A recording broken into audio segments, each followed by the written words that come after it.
This is Andi Purewal for Boxing Social in association with Betfred. I'm delighted to be joined by Frank Smith here in London. Frank, which is somewhat of a take two. Obviously, he did an interview with Ryan the other day, but unfortunately his camera packed up, so everything just is gone now. So here we are. Firstly, how are you? All good, mate. Looking forward to doing the same thing all again, saying all the same things. So.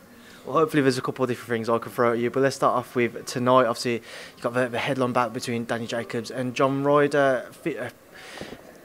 How much pressure is there on both men heading into this fight, Frank? Because both of them have those desires to challenge for world honours. Is it very much a case of the loser will have to kind of consider their role within the sport and whether or not to step away? Look, I think, fair play to Danny Jacobs, firstly, coming over to the UK. Everything he's done in the sport already, it shows that he's still got the hunger and desire. And Jacobs-Ryder's been waiting for this opportunity for a long time, since the Callum Smith fight, which many believe, he should have been the winner that night. This is his big night. This is his big opportunity to go from here and get those big fights. I think, ultimately, it comes down to how the fight is. If both of them go out there and put in a proper performance and in a real fight, I think there's still opportunities for them. But I think in terms of moving on to that big night, whoever wins tonight, has got the opportunities ahead of them. So I think you can't take anything away from Danny Jacobs. He's obviously he had not the best performance against Jacobs-Ryder in his last time out, and I think he wants to come back and show that he's still got a lot of ability and still got a lot left to give the game. And Jacobs-Ryder, we've seen some great performances from him over the years. It feels like he's been around for so long. I remember, I think the last time we did a show at Ali Pali about 9 years ago, John was on the undercard of that. So this is John's time. This is John's opportunity to go out there and grab it. But great fight, and best of luck to both of them, because we've worked with both guys for a long time now. Just on the Ali Pali front, why return to there, or is this something which you plan on doing more regularly? It's a great venue. We do a lot of other events there. We do the darts, we do the snooker, we do the Moscone Cup there. We've done in the past, so we do a lot of different things there. Great setup. It's difficult because there's nothing in there. You have to go in there and literally build the whole thing yourself. But yeah, we wanted to go back. It was also, now that a lot of concerts are back up and running, a lot of the venues on Saturday nights are booked. So it has been very difficult getting big venues, booked up, because everyone's, all the artists, all the comedians, everyone's back doing their shows now after COVID. So, but yeah, it's a great venue and we look forward to it. We're going to have over 6,000 in there tonight, so it's going to be a great atmosphere. To kind of strain a little bit, but just to stick with that, as you mentioned, everybody's coming back now, putting on live shows. Though I imagine there's still somewhat of a backlog of people who are still trying to push out as much as possible because they wasn't able to perform during COVID. How difficult has it made your job, made Matchroom's job, in trying to ensure you get the right venues, arenas in place for certain weekends, certain dates that you want to put your shows on? Yeah, look, it's tough because you've got to schedule as well with what the broadcaster wants. You've got to schedule against what other people are doing. So it's not easy. But we got a good run of shows coming up. We've obviously got this. We've got a Coley on the 27th at the O2. You've got Nottingham for Wood against Conlon, which is going to be packed out as well, and then Warrington Martinez as well in Leeds, which again another one that's going to be packed out. And it's great to have big crowds back and big shows back up and running. The ticket sales are flying for everything we do at the minute, and people are just excited to be back out at shows. Just on an American front as well, Frank, what's going to be the plan for Matchroom USA this year? I know you had the February 5th show, you've got March 5th as well coming up. Beyond that, what is going to be the plan moving forward? Yeah, look, you've obviously got Martinez Chocolatito, as you mentioned, on March 5th, which is a great fight. Glad we managed to save that after Estrada pulled out. Then you've got April 30, Taylor Serrano with Vargas Smith on the card. I think it's quite open knowledge that we're obviously discussing a route with Canelo to try and make that happen. We'd love to work with Canelo again. So, we've got a busy year ahead. We've announced all the way up until April 30, and we'll be getting some details out about May, June, July very soon. Just link back to this card, Magomed Mediev has seemed very confident this week. Conducted himself in a manner which certainly makes you think he's not just coming here to make up the numbers, he's coming here to win himself. Is this a sleeper fight? I think it's a great fight. Madiev, he actually was supposed to fight in France at the end of January, and his opponent pulled out, was injured, so he's been training for a long time. He's WBA ranked number 3. But Felix Cash is a great talent, and fair play to Felix as well, coming back after the time he's had out the ring to go straight back into a proper fight. Because a lot of fighters, they want a warm-up fight and then they want to move. But Felix just wants proper fights now. He understands and realises that he's got to move, move at that sort of pace. And I think it's going to be a real tear up tonight. Madiev saying he's going to win every round in the interview I saw that we did the other day. So I'm looking forward to that one, and I think a lot of people don't realise how good of a fight that is. Just on Felix, provided tonight goes to plan, he's said to me for a while he wants for Eubank Jr. Williams win, obviously because Eubank Jr. winning this past weekend. Is it a feasible fight to make, or will it be difficult because of the promotional situations? Like obviously he's not with Matchroom and what have you. I think anything's feasible, anything's possible in this business, but I'm not sure whether that's the fight Chris Eubank Jr. is looking for at the same time. But Felix, as I say, is a great talent, and we've got to move him quickly from here, and he wants the big fights. So if it's not Chris Eubank Jr., we're going to have to go down another route with him. But that would be a great fight. I'm not going to say we'll win that because I'll get in trouble. So I'm going to stay out of it. Away from that one, just kind of whiz through a couple more. Scotney-Guanini again, your thoughts on that? Yeah, great fight. Ellie Scotney moving really quickly. First 10-rounder, international title tonight. She wants to move on. She wants to move on quickly to those world title fights. And Shane McGuigan thinks she's an amazing talent. One of the best he's seen in the gym, and she's got a great future ahead of her. So yeah, looking forward to that fight. Guanini, tough fighter. We've seen her come over actually when she boxed at Wembley Arena. I think it was Wembley Arena. And she's a tough fighter. So a real step up for Ellie Scotney tonight. Johnny Fisher, the Romford Ball returns. It's amazing to hear how many tickets he's been able to sell. But with that in mind comes obviously an expectation, a pressure. Does he have to win by stoppage tonight to keep all those fans happy, to keep them tuned, keep them wanting to come back? Look, I think he's just got to be entertaining, and that's what he's done every fight so far. It's amazing to see someone sell 2,500 tickets. It's just unheard of, and they believe they could have sold 3,000-4,000 tickets, and the journey's going to only continue growing and building. So Johnny's looking really good in the gym. He looked in good shape yesterday, and I think it's a good test for him at this point as well, this fight.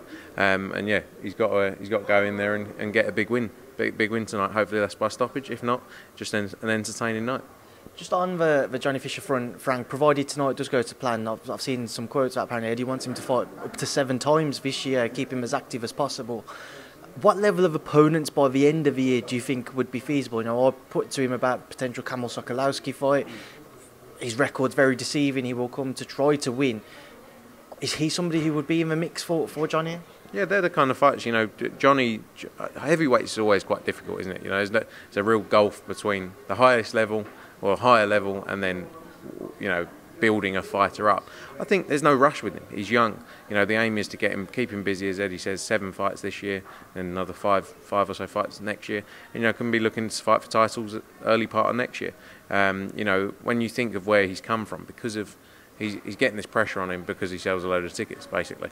If he hadn't have sold a load of tickets and made this much noise, no one would have a problem with him, stepping up slowly. But I think we'll work closely with Adam Morley and Mark Tibbs and the team, and make sure we make the right decisions for him. But yeah, the aim is keep him busy. Lots of shows this year, and let's see how he gets through tonight, and then maybe we can announce something quite quickly after that. Now, away from tonight, just touch on some other subjects. You mentioned, hoping to land that Canelo fight come May. You've seen Eddie Reynoso's comments. We've got an offer from yourselves. We've got an offer from PBC as well for Charlo. How confident are you that what seems to be your 2-fight offer for Bivol and then Triple G later in this year will be the one they end up choosing? Look, I hope so. It's been a pleasure, as I said before, working with Canelo and his team.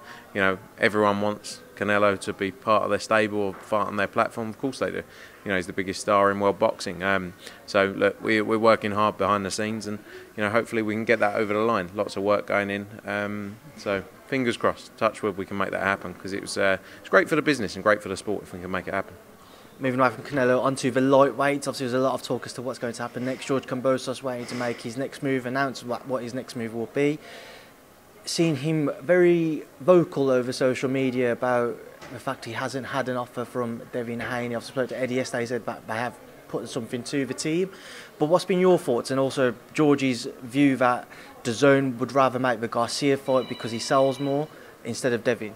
No, look, I think Benn-Van, it's a chance to crown the true undisputed champion. It's the fight that makes the most sense. And I think George wants that fight as well. You know, so hopefully we can make it happen. Lots of discussions going on in the background. You know, he's got lots of options though. Obviously, he's got Teofimo Lopez, not Teofimo Lopez. He's got Vasily Lomachenko. He's got Ryan Garcia, as you say, but Ryan Garcia is having a fight in April in the US. I think George Kambosos wants to go in for the big fight straight away, and fair play to him. So look, hopefully we can get that on, because it's a massive fight, and you know, to give Devin Haney the opportunity to become undisputed champion would be great. You know, we worked with him for a long time. And it was a pleasure working with George as well. George and his team were great to deal with. So let's see how that plays out, and you know, we'll keep working to try and get it on. Theoretically speaking, Frank, do you have an idea as to when you would like to try to make that fight? Because if you look at, obviously, you got Taylor Serrano on 30th, potentially if you get it, the Canelo fight May 7th, May 14th, obviously potential date for Boatsy Richards. Then you've got AJ, who around end of May looking to get out with that Usyk rematch. Will it be in May, or will it be more so June, maybe July time? I think it slots around that May-June time, somewhere around there. So yeah, that's where it goes in the schedule. So let's see. Again, like I say, let's see how it plays out. It'd be great if we can make it happen. So we'll do all we can, and like I say, crown a true undisputed champion at lightweight. On AJ Usyk, do you have kind of a date which you'd like to have penciled in?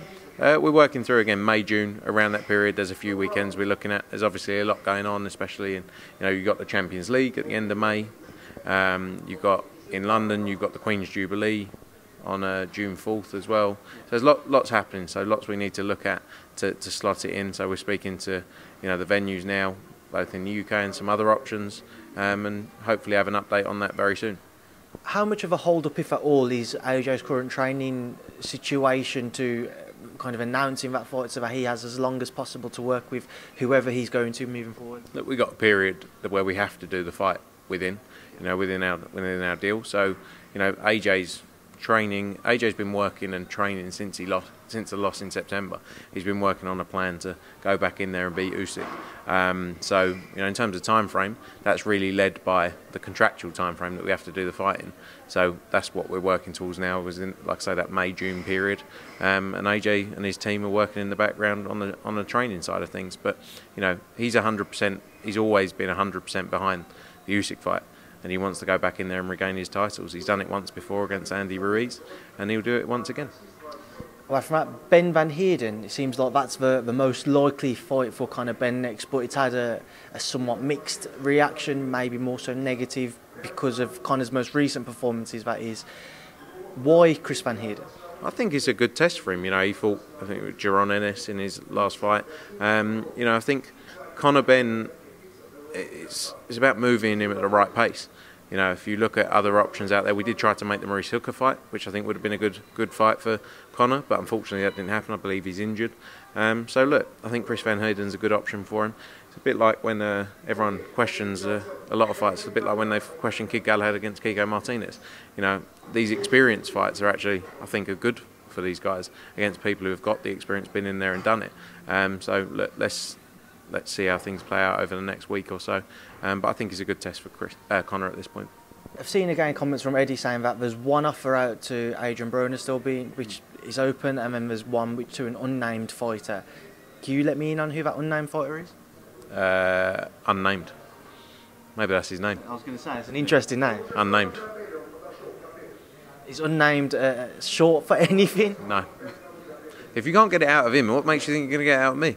Maybe I shouldn't have said that. I'm the secret, you know, I'm the secret squirrel, aren't I?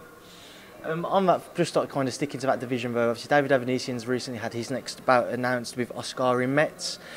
Just to get your thoughts on that, because obviously there's a lot of noise about trying to make that potential kind of Ben fight, not just from, you know, a promotional sense, but fans wanted to see it.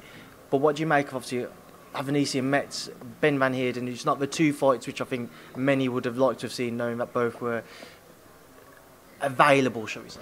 Yeah, look, I'm surprised that Avanesian Metz is a headline on BT Sport, to be honest. You know, but each to their own. You know, Conor Benn's obviously got a big, huge commercial profile now in the UK. He's built a huge following, and we have to build him at the right pace.